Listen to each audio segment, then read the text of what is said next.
Many spiritual leaders are working towards creating a peaceful world, bringing down violence. What steps have you taken in that direction?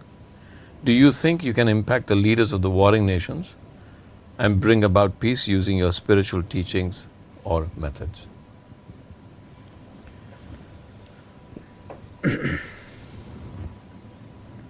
See, there are conflicts which have been hanging upon the planet for decades for the same reasons.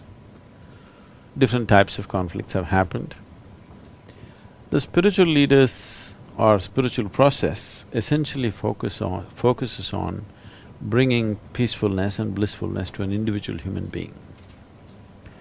So, when I say an individual human being, it does not matter who he is, whether he is a leader of a nation or a business leader or just a man on the street or whatever it is.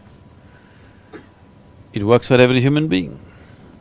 So definitely, spiritual process has to touch everybody, particularly people who are in positions of responsibility and power, because they can make a huge difference for lots of people, because when you're a leader of a nation or even these days large businesses, every thought, every emotion, every action that you generate is impacting millions of people. Just the very thought that you generate is impacting people in so many different ways. When such a responsibility has been placed in your hands, it's extremely important, the leaders of nations, large business corporations, they must take these steps to ensure as to how they are within themselves. What kind of beings are they?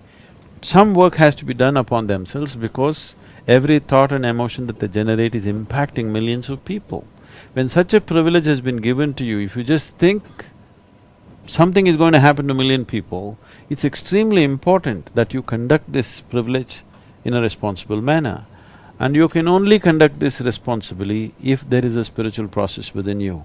When I say a spiritual process, maybe not everybody understands what what it means.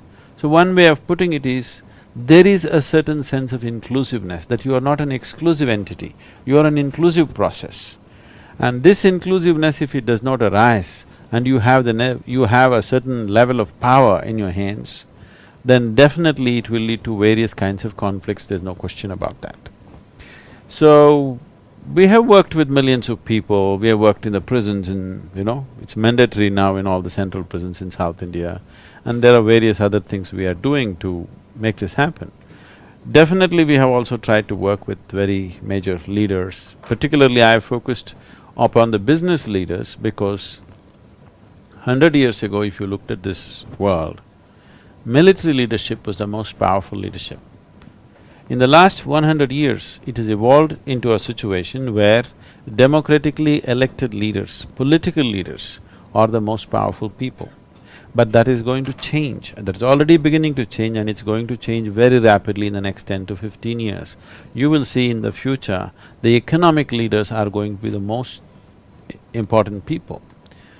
Seeing this, I have started working with economic leaders, individually on certain levels, and we have definitely made a difference in the way they make their decisions, the way they conduct their businesses.